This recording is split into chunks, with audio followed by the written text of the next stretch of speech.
हरिभक्तीपरायण युवा कीर्तनकार माऊली महाराज पठाडे आयोजित हा 3 दिवसीय वर्धापन दिन सोहळा 5वा वर्धापन दिन आहे। भगवान पांडुरंग परमात्म्याचं जगद्गुरु तुकोबारायांचं ज्ञानोबारायांचं हे अधिष्ठान आणि या प्रसंगी उपस्थित सर्व आदरणीय महाराज मंडळी, भजनी मंडळी, गुणीजन मंडळी, श्रोते मंडळी, माता भगिनी, नवयुवक, छोटे बालक सर्वांच्या समोर सर्वांच्या पाठांतरातला जगद्गुरु तुकोबारायांचा अभंग आहे। सद्गुरु मोतीराम महाराजांच्या मोठ्या महाराजांच्या आशीर्वादाने सर्वजण मिळून सेवा करू। विठ्ठला विठ्ठला विठ्ठला विठ्ठला।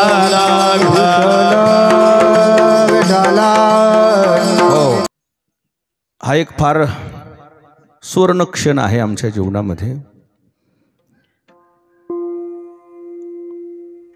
वारकरी संप्रदायामध्ये जे नवोदित कीर्तनकार आहेत, समाज सुधारक आहेत, भागवत धर्माचे प्रचारक प्रसारक आहेत, त्यामध्ये टॉप 10 मध्ये एक प्रमुख नाव आहे माऊली महाराज पठाडे। म्हणजे कुठेतरी संप्रदायामध्ये एक परंपरा ज्या असतात, आता माझी परंपरा आहे, आम्ही म्हणजे आयत्या पिठवलेले गोटे आहेत। आयतं व्यासपीठ आमच्या घरी, आयत्या व्यासपीठावर जाऊन बसलेले, स्वतंत्र अस्तित्व निर्माण करण्याकरता जीवाचं रान करावं लागते आणि ते जीवाचं रान आमच्या माऊली महाराजांनी केले पठाडे बोल। आयतं मिळालेलं वेगळं आणि मिळवलेलं वेगळं, आणि मग सुंदर हे एक या ठिकाणी मंदिर निर्माण केलं। डोळ्याची पारणी फेडणारा हा कार्यक्रम या ठिकाणी सुरू आहे। एवढ्या लांब काही मी येत नाही कधी, मी म्हणजे विहिरीत पोहणारा, त्याला पायऱ्यालाही लांब नसतात, पण आज खूप लांब आणलं। फार एक ऋणानुबंध पुढच्या पिढीचे काही मोजकी नावं जे महाराष्ट्रामध्ये घेतली जातात, ती सर्व मंडळी आमचे सागर महाराज आहेत, भरत महाराज आहेत, अरुण महाराज आहेत, म्हणजे शर्मा महाराज आहेत, जुने अधिष्ठान। सर्वांचा काही मला नामोल्लेख करता येणार नाही आणि फक्त तोंड ओळख आहे, चेहऱ्याच्या ओळखी आहेत, नावाच्या काही तेवढ्या असं हेच नाव आणि हे व्यक्ती असं काही तितकंसं फारसं नाही। परंतु आज काय योग रे देवा। विठ्ठला विठ्ठला विठ्ठला विठ्ठला विठ्ठला विठ्ठला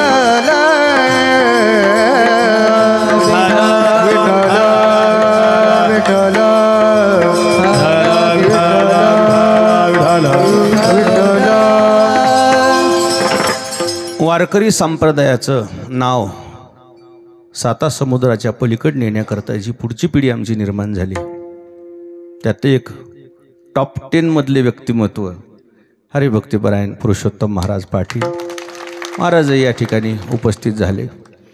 आमच्या भेटीगाठी फक्त पत्रिकेवर होतात, तसा मी यांच्या पत्रिकेवर सहसा नसतोच, मी खेड्यापाड्यात तिकडं, परंतु आज मात्र योग चांगला आहे। ही सर्व मंडळी या ठिकाणी उपस्थित झालीत, हे माऊलींचं स्नेह आहे। विठ्ठला विठ्ठला विठ्ठला विठ्ठला विठ्ठला। ज्ञानोबारायांनी एक फार गोल ओवी लिहिली बघा, हे जे आम्ही सगळे जमा झालो ना, हे आमच्याकरताच ओवी आहे। प्राणाचे सोयीर भेटे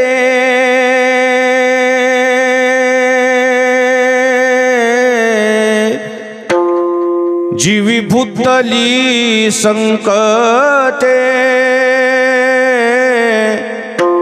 तेथ निवेदिता न वाटे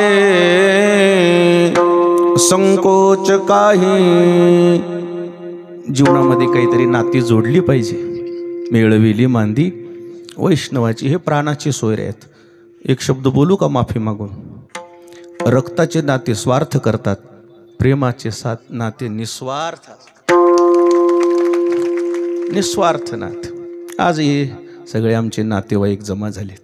ते माझे सोयरे सज्जन सांगाती, पाय आठवीती विठोबाचे.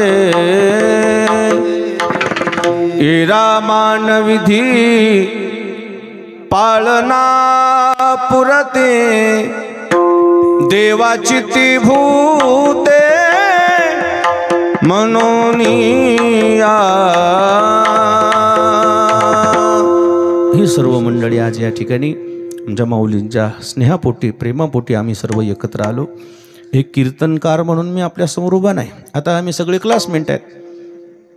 आता क्लासमेट आहेत, आता मग कीर्तनकार कसं म्हणता येईल? हे कसं आहे, शिक्षक जर कोण्या कामानिमित्त ऑफिसमध्ये गेले, मग तो वर्ग मोकळा सोडू म्हणून येतातला एखादा वर्गातला मॉनिटर उभा करायचा असतो.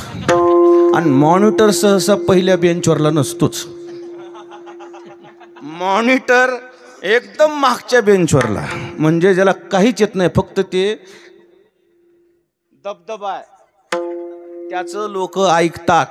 तसा मी फक्त एक कुठंतरी मॉनिटर आहे यांच्या पुढे. हे सगळे माझे क्लासमेट आहेत. विठाला विठाला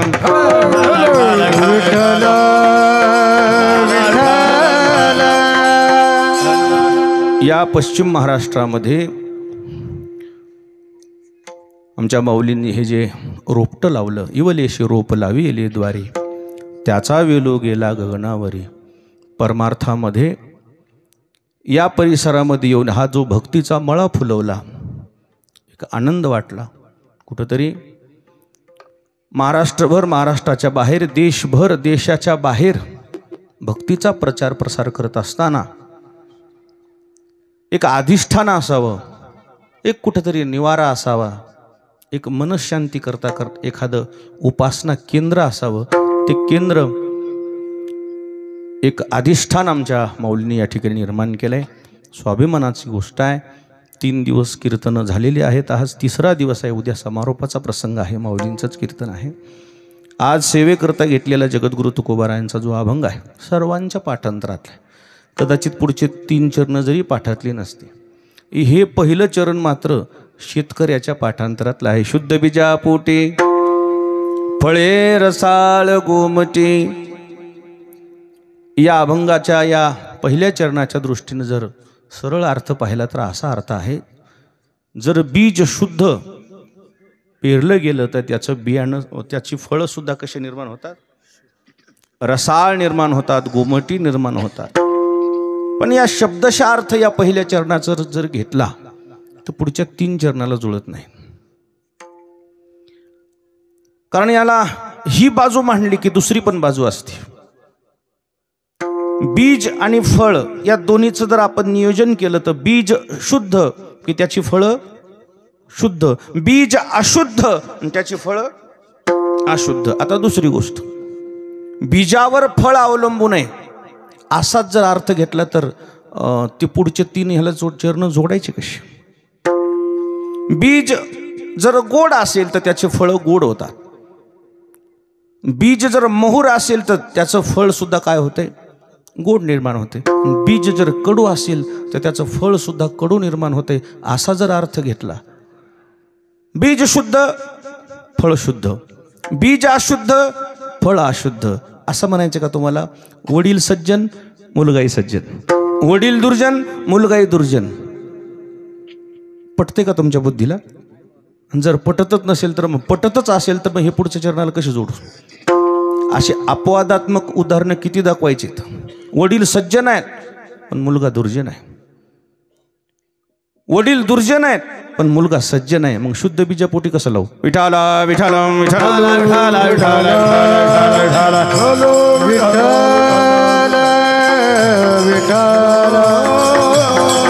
विठाला. आणि जर तसा शब्दशः अर्थ तुम्हाला लावायचा असेल तर काही आमच्याकडची उदाहरणं अगोदर तुमच्या समोर ठेवतो, मग आपल्याला पुन्हा पुढची भूमिका ठरवता येईल कशी करायची. चांगल्याचा मुलगा चांगलाच निर्माण होईल, वाईटाचा मुलगा वाईटच होईल असं आपल्याला म्हणता येत नाही. करोडो उदाहरणं आहेत, शास्त्रातली उदाहरणं आहेत ना. चांगल्याच्या पोटी सुद्धा चुकीचे लोक जन्माला आले. भगवान श्रीकृष्णासारखा चांगुलपणा असताना त्यांच्या पोटी साम जन्माला आला. तो साम दिसायला गोरा गोमटा. 3 गोष्टी एकत्र येऊ नये. एक तारुण्य, दुसरी संपदा आणि तिसरा अविवेक.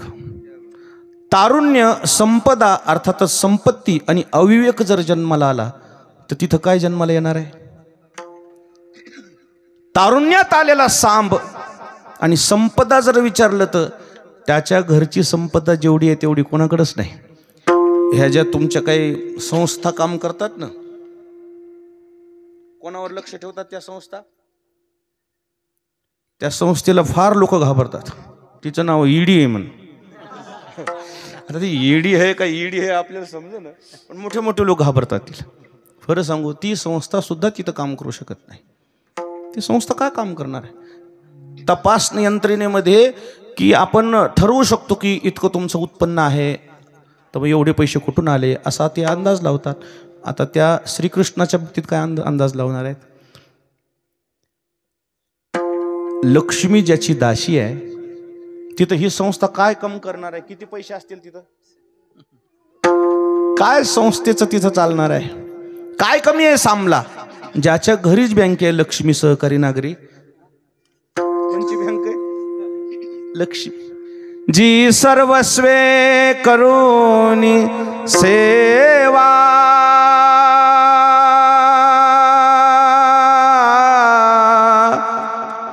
अभिमान सांडूनी पांडवा, पाय धुवावयाच्या दैवा, पात्र झाली. लक्ष्मीच्या बाबतीमध्ये असं म्हणणं आहे शास्त्राचं, लक्ष्मी ज्याची दासी आहे त्या परमात्म्याच्या घरी पैशाला काय कमी आहे? विठाला विठाला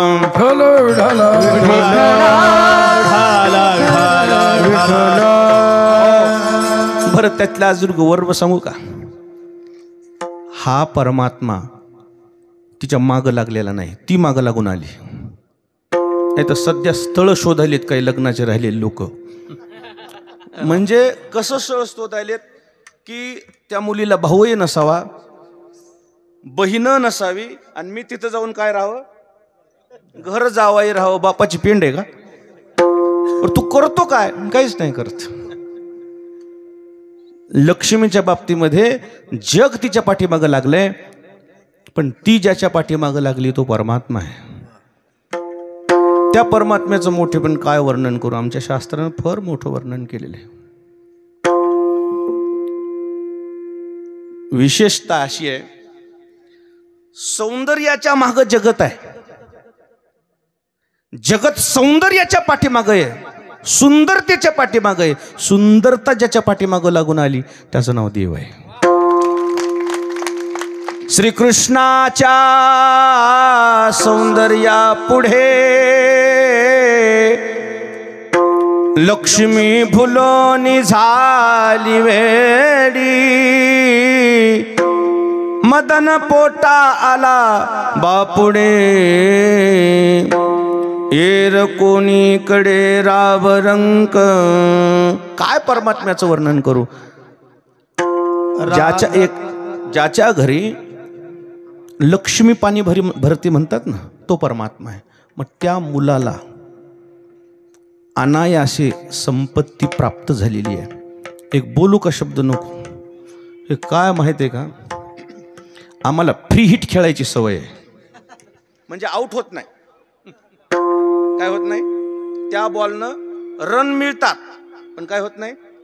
आता कॅमेऱ्याच्या पुढं बोलणं लय अवघड आहे. हे तुमची कमाल आहे, तुम्ही दररोज कसे बोलता. आम्ही फ्री हिट. आता ह्याच्यातला एक न एक टेप होते शब्द.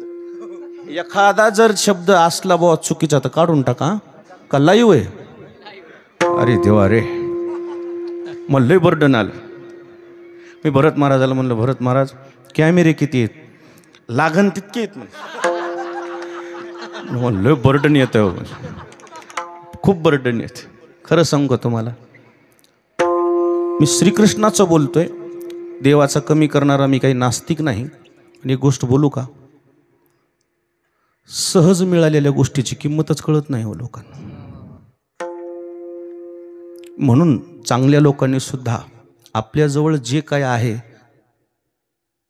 निदान थोडे दिवस तरी, मुलं त्यांच्या पायावर उभे राहेपर्यंत तरी त्याला कळू देऊ नका तुमच्याकडे काय आहेत. त्याला जर कळलं तुमच्याकडं अशी अशी इस्टेट आहे, ते म्हणते मला काय करायची गरज आहे, रोड टच आहे म्हणला सगळा, रोड टच आहे मला. एक प्लॉट 1 वर्षाला जरी काढला तरी आपलं भागत आहे. तीच भानगड झाली आहे सांबची. या सांबाची भानगड काय झाली, आई लक्ष्मी आहे आणि पिता जगताचा मालक आहे. मोठ्याचे लेकर चांगलं निघतीलच असं काय सांगता येत नाही बघा. काय काय सोयरिकीमध्ये अशी माणसं फसतेत, चांगल्याचं म्हणून पोरग मुलगी देते, सायंकाळी शोधून आणावं लागते कुठं पडलेलं आहे.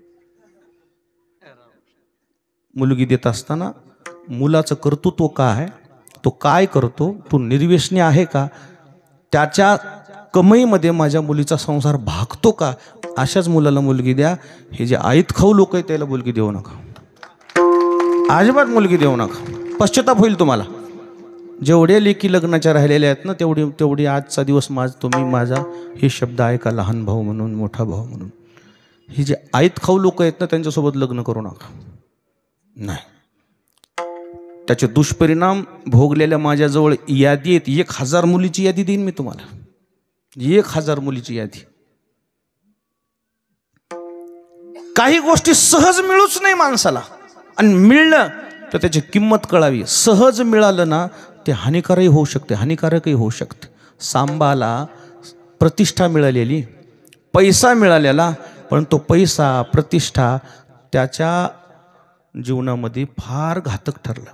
तारुण्यामध्ये आलेलं सांब संपत्तीला काय कमी आहे आणि सुंदर होता.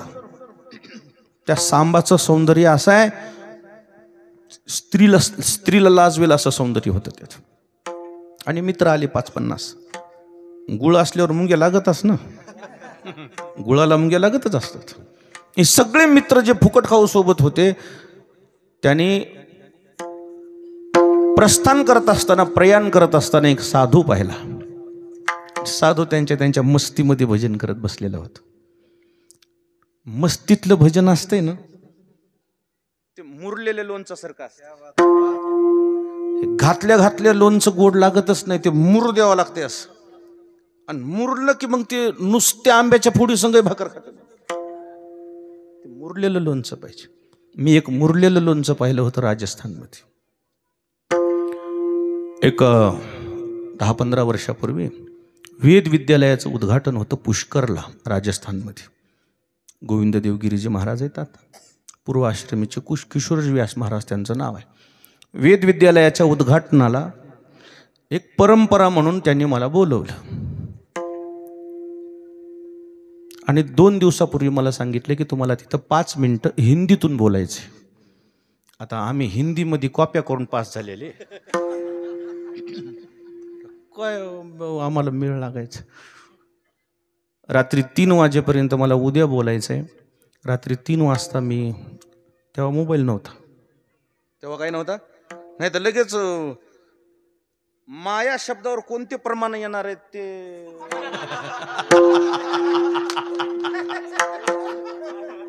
त्या मायेच्या साह्यानंच भेटायला लगेच. तसं काहीच नव्हतं. मी रात्रभर विचार करतो. मी माझ्या गुरुचं स्मरण करत होतो की सद्गुरू मोतीराम महाराजांचं, मोठ्या महाराजांचं. आणि विशेष जर इतर कोण्या विषयावर बोलायचं असतं, कदाचित भागलं असतं. बोलायचं होतं वेदावर, वेदाचं तर आपल्याला काहीच येत नाही. त्या अध्ययनामध्ये मी रात्र गेली. सकाळी 3 वाजता मी तेव्हा त्याचं जे अधिष्ठान होतं, ते आश्रम होता, त्या आश्रमातून बाहेर आलो आणि बाहेर आल्यावर पुष्करच्या तीर्थामध्ये मला वाटतं 51 काहीतरी घाट आहेत, त्या घाटावर 3 वाजता गेलो. निर्मनुष्य स्थिती, एक माणूस नाही, काळं कुत्रं नाही. जेव्हा तुम्हाला एखादं चांगलं काम करायचं आहे ना, ती वस्ती सोडून बाजूला जायचं, स्वतःला काही तास कोंडून घ्यायचं, स्वतःला काही एकांतामध्ये घेऊन जायचं आणि विचारायचं की तू कोण आहेस आणि तुला करायचं आहे काय, आणि तू कोणाच्या कृपेनं करू शकतो. तुम्ही कुठंतरी स्मरण करून कोणातरी अधिष्ठानाजवळ कुठंतरी एक श्रद्धा ठेवून जर केलं ना, मला वाटत नाही की कुठं अडचण येईल माणसाला. नाही येत अडचण. ज्या दिवशी कीर्तनाला उभा राहिलो ना, ज्या अभंगावर कीर्तन करायचे होते ते 3 चरण सुद्धा मला पाठ नव्हते. ते 3 चरण नव्हते, पण त्या दिवशीपासून तर आत्ताच्या क्षणापर्यंत माझी ती श्रद्धा आहे, तीच अजूनही श्रद्धा आहे. त्या श्रद्धेत माझ्या कमतरता नाहीच भासणार कधी आयुष्याच्या शेवटच्या श्वासापर्यंत. मग ती माझ्या अधिष्ठानावर श्रद्धा ठेवण्याकरता मला कुठंतरी एकांत हवा आहे म्हणून तिथे गेलो. एक अंधारामध्ये भजन चालू होतं. काय भजन गोड आहे. एक कमी जास्त स्वर होऊ शकते. तुम्ही चांगले माणसं आल्यावर लय अवघड व्हायला वा आमचं. आवाजाचे जादूगार आहेत. काय गोड भजन होतं. सकळ तीर्थ गुरु महाराज पुष्कर राज नमो नमो. सकळ तीर्थ गुरु महाराज पुष्कर राज नमो नमो. पुष्कर राज नमो नमो. पुष्कर राज नमो नमो. सकळ तीर्थ गुरु महाराज पुष्कर राज नमो नमो. पुष्कर राज नमो नमो. रात्री 3 वाजता त्या महात्म्याच्या पुढे जाऊन उभं राहिलो होतो मी. वेदावर बोलायचं विसरून गेलो. जाऊ द्या म्हणलं, ती रुसलेला आहे, आपलं आपलं बघू. तिथं बसलो. 6 वाजता त्या महात्म्याने डोळे उघडले. कौतुक सांगू, चिमटा असतो त्या संन्याशाच्या भजनाकरता वापरल्यासाठी, लोखंडाचा असतो तो, 1-2 प्रकारचा असतो, असा वाजवायचा असतो. 6 वाजता त्या महात्म्याचे डोळे उघडले. इथपर्यंत रक्ताच्या चिळकंड्या निघाल्या होत्या आणि डोळ्यातली जी धारा होत्या त्या या रस्त्यानं आलेल्या नव्हत्या, या रस्त्यानं आलेल्या होत्या. डोळ्यातल्या धारावर भजन अवलंबून आहे. या रस्त्यानं आलेलं डोळ्यातलं जे भजन आहे ते दुःखाचे अश्रू आहेत, आणि या रस्त्यानं आलेलं जे डोळ्यातलं पाणी आहे ते आनंदाचे अश्रू आहेत. आनंदाच्या अश्रूतलं भजन त्या महापुरुषाचं मी ऐकलं होतं. डोळे उघडले आणि फक्त मी तेवढा दिसलो कि मी फक्त असं म्हणणार, महाराज आप कहाँ के हैं, कहाँ के रहने वाले हैं, आपका आश्रम कौन सा है. तुम्हाला खरं सांगू, ह्या गादीवर 5व्या मिनिटात उजडलंच, नेटकंच उजडलं होतं. तो माणूस महात्मा अंतर्धान पावला. माझ्या डोळ्यात देखत दिसेना असं झालं. डोळ्यात देखत.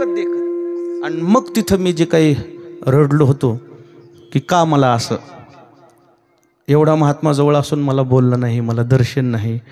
मी तेव्हा रडलो होतो की मला का भेट नाही. ते भजन पाहिल्यावर माझ्यामध्ये ज्या काही दुरुस्त्या करण्याची गरज आहे तिथं मी शिकलो की भजन हे जे मस्तीतलं भजन होतं. रक्ताच्या चिळकंड्या जरी निघाल्या, त्या महात्म्याचं भजन बंद झालं नाही. डोळ्यातल्या धारा लागलेल्या, ही आविर्भाव जी ओसंडून वाहत होते, ओरिजिनल मस्तीतलं भजन. आणि मस्तीतलं भजन की नाही, साक्षात्कारापर्यंतच नेते तुम्हाला. विठाला विठाला विठाला आणि भजनाची मस्ती जर गाठायची असेल ना, त्याला एकांतच पाहिजे. वृक्षवल्ली आम्हा सोयी रे वनचरे. वृक्षवल्ली आम्हा सोयी रे वनचरे. एकांतात भजन, एकांताचे सुख, एक काही वेगळीच घटना आहे. आणि तो महापुरुष एकांतात भजन केलं. आणि हे सांब तिथे गेली. सांब कोणाला घेऊन? मित्राला घेऊन. हे जे मित्र होते सगळे अविचारी. आपण ह्या महात्म्याची मजा करायची का म्हणजे थोडी दिल्लगी करायची का? बसलेल्या मंडळाला एक गोष्ट सांगू का, महात्म्याची दिल्लगी कधीच करायची नाही जीवनात, लक्षात. संतापाशी बहु असावी मर्यादा. मर्यादा संतापाशी बहु असावी मर्यादा संतापाशी बहु असावी मर्यादा संतापाशी बहु असावी मर्यादा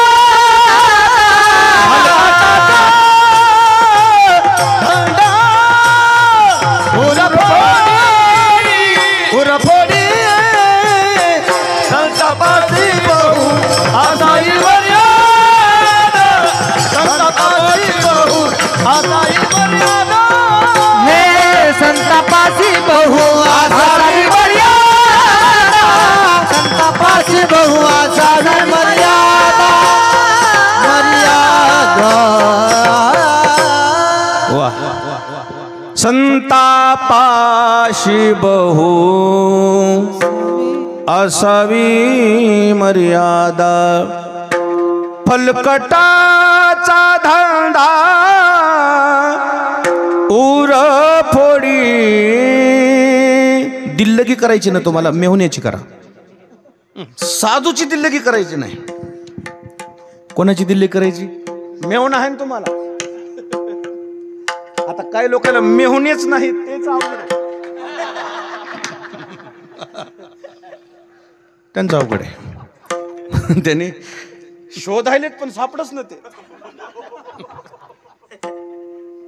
22 वर्षापासून त्यांनी हे मन पाठ केली शोधा म्हणजे सापडेल शोधा म्हणजे सापडेल आता 32 कडे गेलेत त्याला मेहुणा सापडला नाही आता त्यांनी प्रयत्न पण थोडे कमी करावेत अवघड आहेत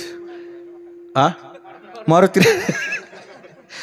चला मला जास्तीचा उहापोह करायचा नाही पण साधूची नाही बरं का साधूबद्दल फारच माणसानं सावध राहणं आवश्यक तिथं जर चुकला ना एक शब्द बोलू का त्या जरा माफी मागून अग्नी पोळाला ना हॉस्पिटलमध्ये दुरुस्त होते प्लॅस्टिक सर्जरी केली की ओळखायला पण येत नाही साधू जर पोळला ना पिढ्याने पिढ्या राखवते पिढ्याने पिढ्या संताशी क्षोभवी कोण्याही प्रकारे टाळ टाळ टाळ संताशी क्षोभवी कोण्याही प्रकारे संताशी क्षोभवी कोण्याही प्रकारे आथे नोहे बरे उभय लोकी त्याचे नोहे बरे उभय लोकी संताची शोभवी कोण्याही प्रकारे संताची शोभवी कोण्याही प्रकारे हे उभय लोकी त्याचे नोहे उभय लोकी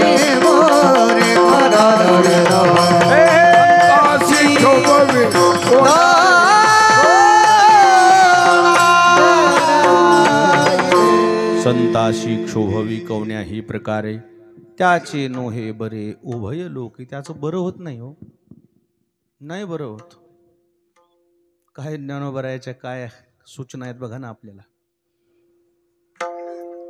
जागोजाग आपल्याला वेळोवेळी महाराजांनी सावध केलेलं आहे तरी तिकडे लक्ष नाही आमचं विठाला विठाला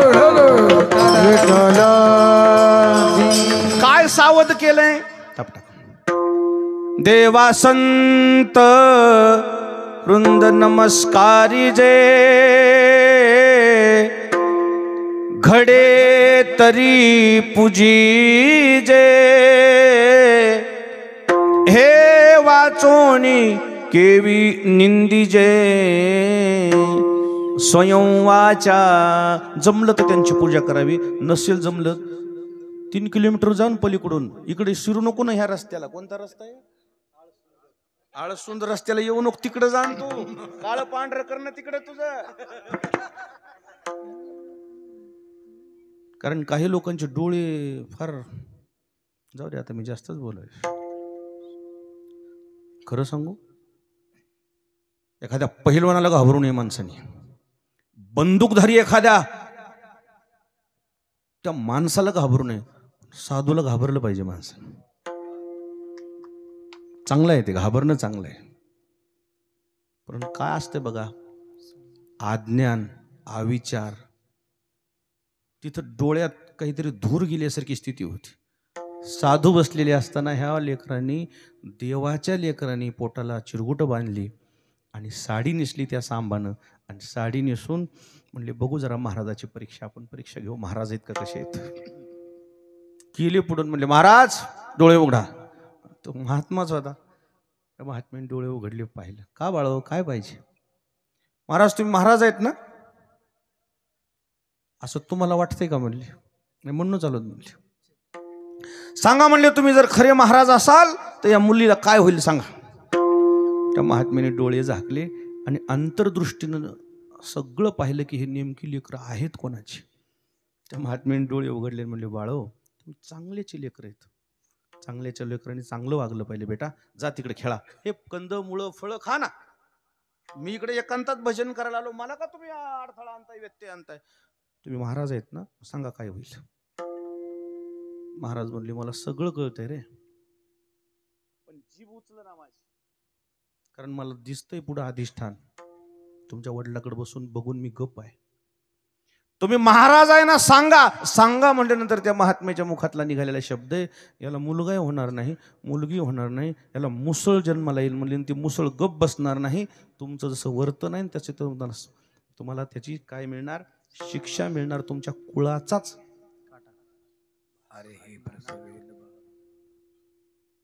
तिथून पुढे जे नुकसानीला सुरुवात झाली यादव कुळाच्या, आता कमी सगळी कथा सांगू. श्रीकृष्णाला सुद्धा प्राण सोडावा लागला. विठाला विठाला विठाला विठाला विठाला, याला म्हणतात ऊसाच्या पोटी काऊस.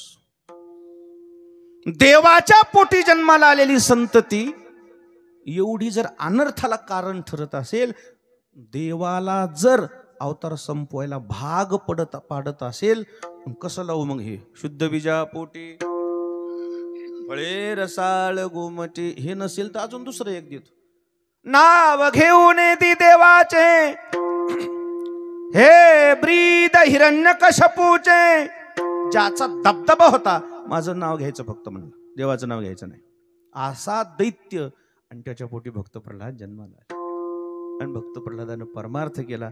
त्या परमार्थाची नोंद आळंदीमध्ये झाली. सत्वर उच्चार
राक्षसाच्या पोटी ज्यांची उत्पत्ती आहे त्या भक्त प्रल्हादाच्या परमार्थाची नोंद आळंदीत आहे.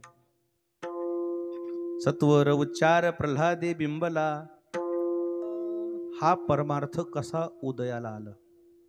बाप तर राक्षस आहे, राक्षसाच्या पोटी जर महात्मा जन्माला येतोय, संत जन्माला येतोय, भक्त जन्माला येतोय, त्याच्या पाठीमागची भूमिका काय, त्याच्या पाठीमागची भूमिका आहे संस्कार.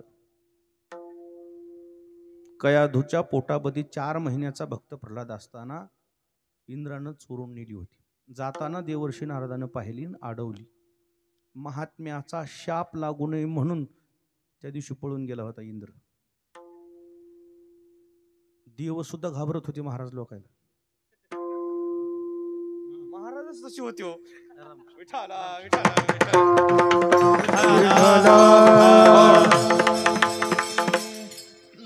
तिथून त्या दिवशी त्या कयाधूचा एका पित्याप्रमाणे नारदाने केलेला सांभाळ आहे. आणि तिथून भजन ऐकलंय. नारायणा नारायणा ओम नमो श्री नारायणा. तिथल्या भजनाचा असर आहे. भक्त जन्माला आलेला आहे. नाही तर राक्षसाच्या पोटी भक्त कसं शक्य आहे सांगा ना. ऐकोन नारदाची गोठी मज गर्भीच घातली मिठी. तो जन्मला कयाधूचे पोटी भक्त दुर्जटी प्रल्हाद.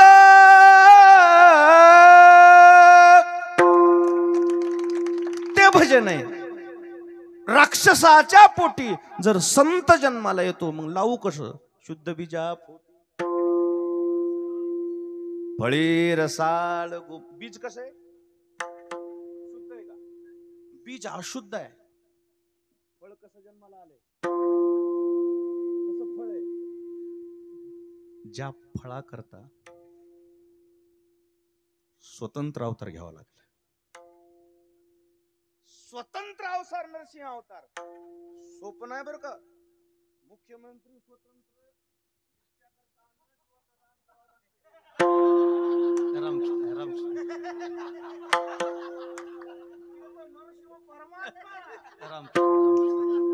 सभेला येणं वेगळं आणि स्वतंत्र अधिष्ठान निर्माण करून जीवाचं रान करून राजा घरा आला पाहिजे तसं अधिष्ठानासाठी कष्टच करावं लागतं. काय वाटते लोकायला. रात्रीतून घडलेले लोक नाही ते. आल्या महाराज लोकांना फॉर्च्युनर काय करायच्यात. ही भाषा जी आहे ना त्या लोकांनी फक्त आमच्या संग 8 दिवस काढा रे. फक्त 8 दिवस काढा. 8 दिवस आमच्या सोबत काढा. पळून जाल पळून. ह्याला जेवायला वेळेवर भेटत नाही. ह्याला झोप भेटत नाही. खरं सांगू हे जे तुम्ही करताय ना 7 ते 9 7 ते 9 महाराष्ट्रात व्हायला पाहिजे. महाराष्ट्रात 7 ते 9 व्हायला पाहिजे. महाराष्ट्रातल्या वारकरी संप्रदायाची प्रॉपर्टी जेवढी जेवढी उशिरा तुम्ही कीर्तन कराल ना तेवढी तेवढी प्रॉपर्टी लवकर संपणार. लक्षात ठेवा.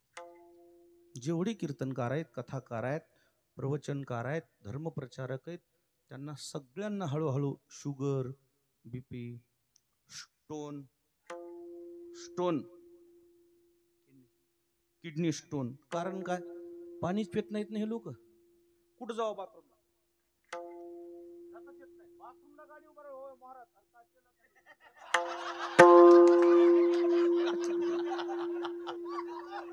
अरे ते नैसर्गिक आहे ना ते. इतकं कठीण आहे. त्यामुळे हे लय अवघड आहे. एकच सांगतो याला तारायचंच असेल या प्रॉपर्टीला. ही प्रॉपर्टी जर टिकवायची असेल 7 ते 9. किती फ्रेश लोक आहेत बघा. किती फ्रेश लोक आहेत. आता 15 मिनिटं राहिले.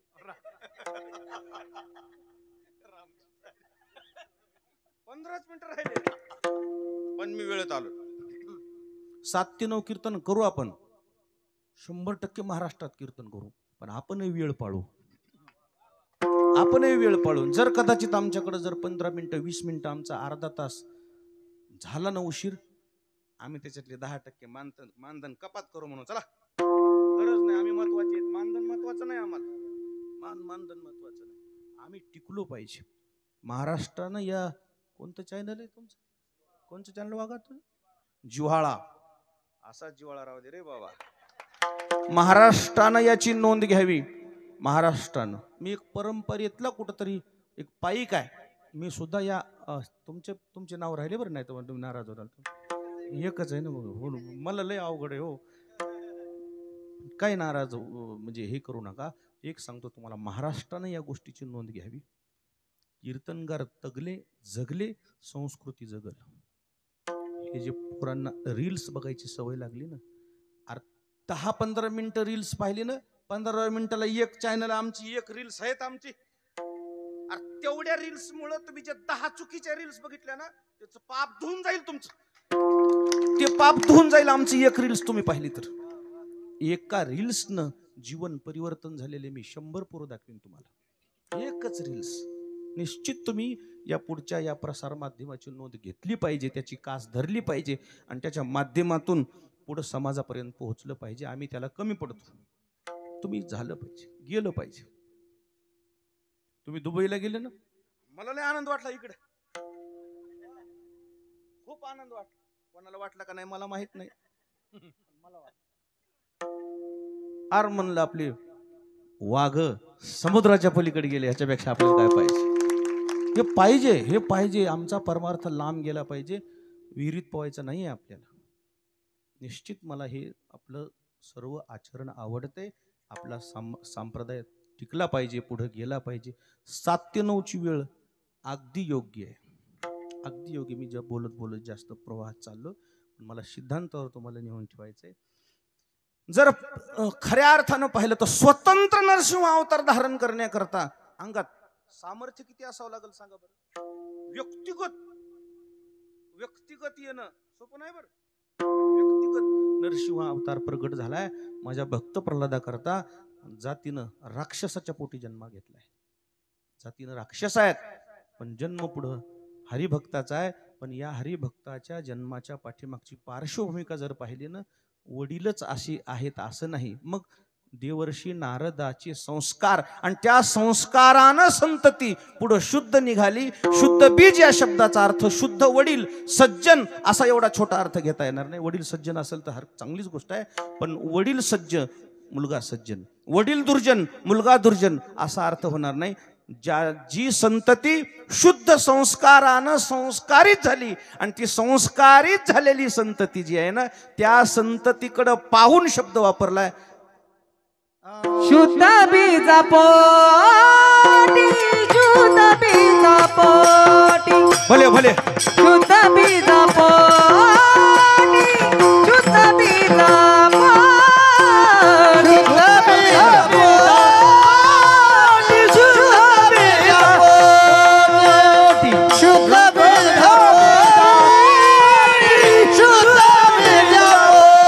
शुद्ध बीजा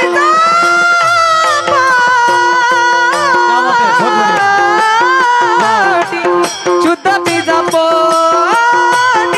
शुद्ध बीजा पोटी, शुद्ध बीजा पोटी, शुद्ध बीजा पोटी, शुद्ध बीजा पोटी, शुद्ध बीजा पोटी, शुद्ध बीजा पोटी, शुद्ध बीजा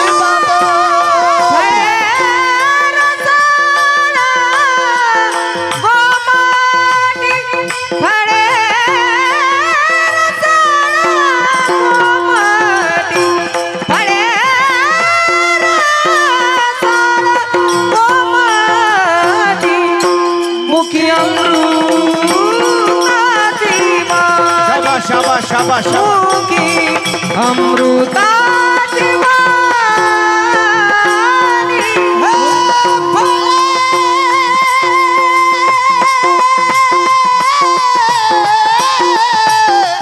क्या बात है, बहुत बढ़िया.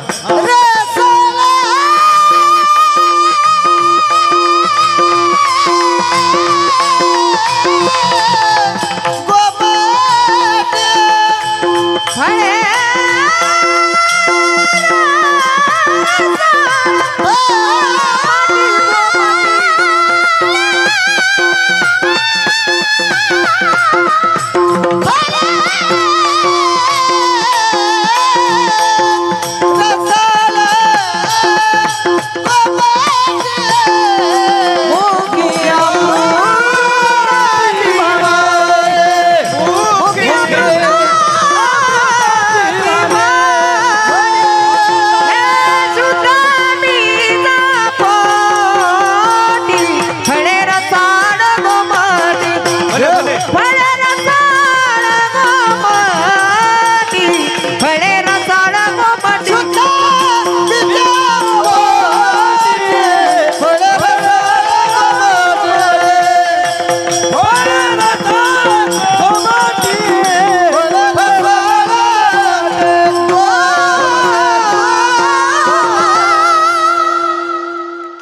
स्टेडियमच्या बाहेर गेला.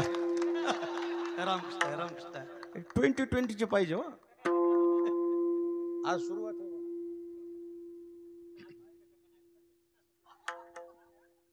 आज सुरुवात आहे. अरे वा क्या बात. एकदा टाळी आवाजा करा. शुद्ध बीजा पोटे फळे रसाळ गोमटे.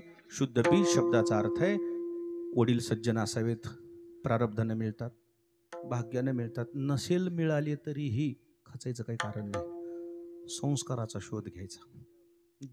जिथं संस्काराची शोधरी प्राप्त झाली ना, जीवन परिवर्तन होऊ शकते. आपला निश्चित परमार्थ जर त्या पद्धतीने शोध घेत गेला, कुठंतरी आपल्या जीवनामध्ये परिवर्तन होते. अशी परिवर्तनवादी जी संतती आहे, त्या संततीकडे पाहून महाराजांनी हे अभंग लिखाण केलं. ही अशी संस्कारित संतती नेमकी समाज उपयोगी येते. समाजाच्या काय उपयोगी येते, समाजासाठी त्या संततीचं आचरण कसं आहे, त्याचं उत्तर पुढच्या चरणामध्ये.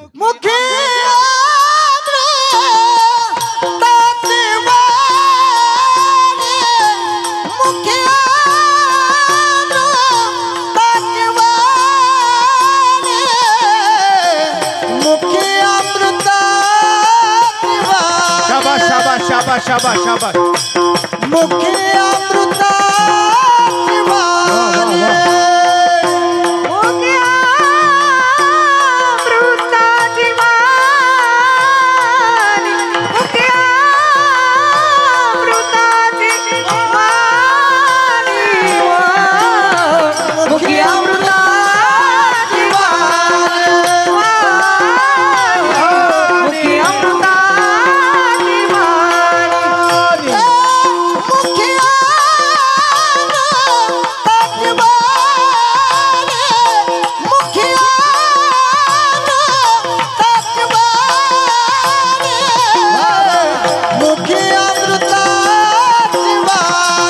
भले भले हो मुखी अमृता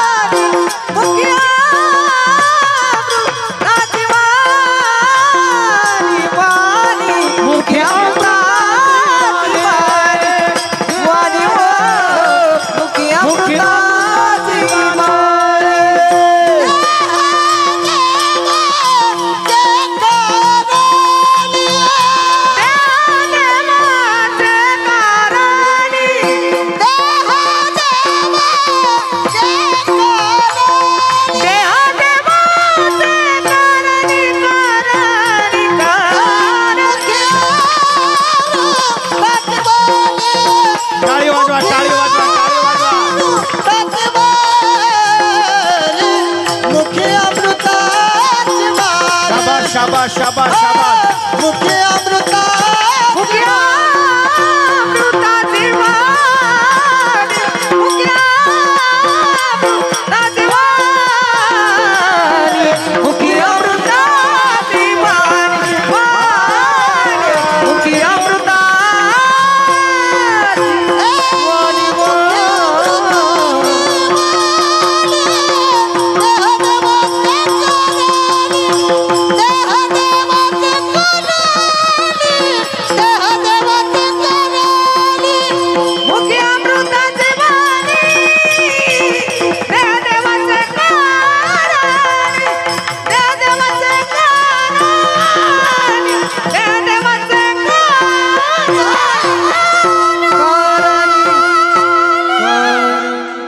प्रमाण आणि गुरुजींचं आगमन या दोन्हीच्या संगमावर अशा टाळ्या झाल्या पाहिजे.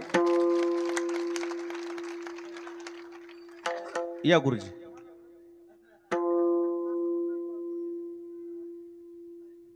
रामकृष्ण हरी. टाळी वाजवा सर्वांनी. मला वाटतं वायकर गुरुजी बरोबर.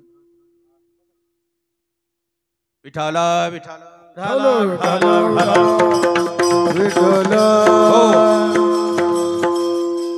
मुखी अमृताची वाणी देह देवाचे कारणे. पूजनीय ज्यांच्यावर सरस्वती मातेची असीम कृपा आहे, वाईकर गुरुजी, गुरुजींचं आगमन आपल्या मंडपामध्ये झालेलं आहे. आणि तदनंतर कीर्तनानंतर लगेच त्यांच्या रसाळ ओजस्वी वाणीतून आपण भजनही श्रवण करणार आहोत. मी माझी सेवा थोडी आटपती घेतो, कारण मुखी अमृताची वाणी देह देवाचे कारणे. आता आम्ही लय लहानपणापासून तुम्हाला ऐकलंय गुरुजी. बऱ्याच कार्यक्रमामध्ये मी तुम्हाला पाणी देण्याकरता व असे छोटे मोठे कामं करण्याकरता बाजूला मी आहे, पण आता कुठेतरी परंपरेचा म्हणून तुमच्या समोर उभा आहे. आणि त्या परंपरेमध्ये आपल्यासारख्याचं सानिध्य मला लाभणं, आशीर्वाद लाभणं मी स्वतःचं भाग्य समजतो. हो. अरे बाबा, पण आपल्या समोर मी जे गुरुजी उभा आहे ना, कसा आहे आता सध्या, वेडे वाकुडे लेकुराचे बोल करीती नवल माय बाप. आपल्या समोर या लेकराची एक बुबडी वाणी म्हणून आपल्या समोर एक थोडा वेळ बोलतोय. मुखी अमृताची वाणी देह देवाचे कारणी, ज्यांच्या वाणीत आणि शरीरामध्ये समर्पित भाव आहे. वाणी ही ईश्वराकरता समर्पित आहे आणि देह ही ईश्वराकरता समर्पित आहे. वाणीनंही परमार्थ, शरीरानंही परमार्थ. वाणी आणि शरीर देवाच्या कामी येणं याच्यापेक्षा आज जीवनामध्ये काय कमी आहे माणसाची. आमच्या माऊली महाराजांची वाणी देह हे समाज उपयोगी आहे, समाजाकरता आहे, संप्रदायाकरता आहे. 1000 लोकांमध्ये एखादा, 10,000 लोकांमध्ये एखादा वक्ता तयार होतो. किती लोकांमध्ये? 10,000 लोकांमध्ये एखादा वक्ता तयार होतो. वक्ता तयार होणं तितकी सोपी गोष्ट नाही, साधनेचाच विषय आहे. वक्तृत्व बनले तारावरली कसरत आहे, आणि त्यातली त्यात कॅमेऱ्यासमोर तर जास्तच आवड. पण हे सगळं तुम्हाला जमलंय, आम्हाला त्याचा स्वाभिमान आहे, आणि म्हणून तुमच्या करताच कदाचित मी हा अभंग असा घेतला असावा. मुखी अमृताची वाणी देह देवाचे कारणी, वाणीने आणि शरीराने समाजोपयोगी कामं आपल्याकडून व्हावेत. आणि त्या वाणीने जर परमार्थ आणि शरीरानंही परमार्थ घडला, त्याची प्रचिती कोणती आहे? तर त्याची प्रचिती आहे सर्वांग निर्मळ चित्त जैसे गंगाजळ. अंग निर्मळ होते आणि चित्तही शुद्ध होते. अंग निर्मळ म्हणजे काय आणि चित्त शुद्ध म्हणजे काय? अंग निर्मळ म्हणजे इंद्रिय निर्मळ होतात, परमार्थाने इंद्रिय निर्मळ होतात. परमार्थामध्ये इंद्रिय ज्यांचे ज्यांचे रमले का, इंद्रिय वाम मार्गाला जातच नाहीत. इंद्रियाचा मुकुटमणी शिरोमणी मन आहे, आणि त्या मनाचा जो CCTVचा जो काही मुख्य भाग आहे तो डोळा आहे. 72% पाप, 80% पाप, 72% पाप. या दोन्हीच्या सूत्राच्या मधले 2 शब्द का वापरलेत? एकटा डोळा करतो आणि 18% पाप बाकीचे इंद्रिय करतात. म्हणजे खरा गुन्हेगार कोणता इंद्रिय आहे? डोळा. तोच इतर काही पाहण्यात व्यस्त राहण्यापेक्षा यानं जर डोळे तुम्ही घ्या रे सुख पहा विठोबाचे मुख, हे जर इंद्रिय परमार्थात लावले तर हे इंद्रिय वाम मार्गाला जात नाहीत. आणि हे परमार्थात जर इंद्रिय रमले तर हे शुद्ध होतात. आणि इंद्रिय शुद्धी झाली की हळूहळू अंतरंग शुद्धी होती, चित्ताची शुद्धता होती. ज्याची बहिरंग शुद्धता आणि अंतरंग शुद्धता झाली, असे जे महापुरुष असतील ना, त्यांचंच वर्णन आहे देह देवाचे कारणे. महाराज मग ते शुद्ध असतात, संस्कारित असतात, त्यांच्या इंद्रियाची शुद्धता होती, त्यांच्या चित्ताची शुद्धता होती. हे सगळं झालं त्यांच्या परमार्थामुळे. त्यांचा समाजाला काय फायदा होतो का?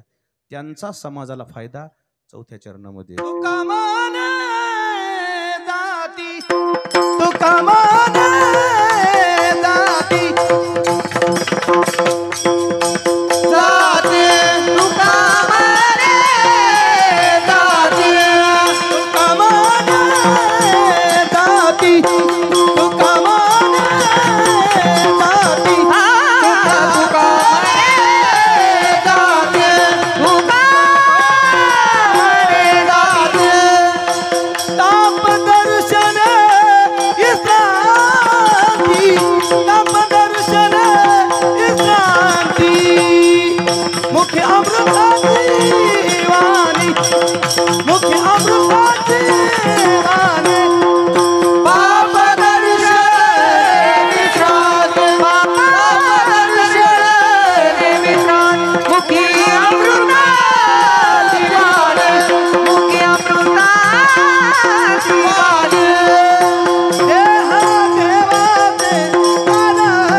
म्हणे जाते ताप दर्शने विश्रांती. अशा महापुरुषाच्या दर्शनाने दोन फायदे सांगितले. एक तर ताप निवारण होतात आणि विश्रांती प्राप्त होते. ताप निवारण होणं आणि विश्रांती प्राप्त होणं हे केवळ महापुरुषाच्या दर्शनाने होऊ शकते. पाप ताप दैन्य जाय उठा उठी झाली या भेटी. संतांच्या दर्शनानं ताप निवारण होतात आणि नामा म्हणे देवा चला तया ठाया आणि विश्रांती घ्यावया. खरी विश्रांती संतांच्या दर्शनानं आहे. आणि म्हणून अशा महात्म्याच्या दर्शनानं असा जर अमूल्य फायदा आपल्याला होत असेल तर अशा महात्म्याच्या चरणी आपण नतमस्तक व्हायला पाहिजे. म्हणून इथं आमच्या माऊली महाराजांच्या या अधिष्ठानापुढं या महात्म्याच्या पुढं आम्ही नतमस्त होण्याकरता या ठिकाणी उपस्थित झालेले आहोत. होतंय काय दर्शनानं? तुका म्हणे जाते ताप दर्शने विश्रांती. काओ त्यांच्या दर्शनानं विश्रांती प्राप्त होती. नेमकं त्यांनी अशी काही तपश्चर्या केलेली असते का? हो, तीच तर तपश्चर्या आहे. मुखी अमृताची वाणी देह देवाचे कारणी विठोबा रखुमाई.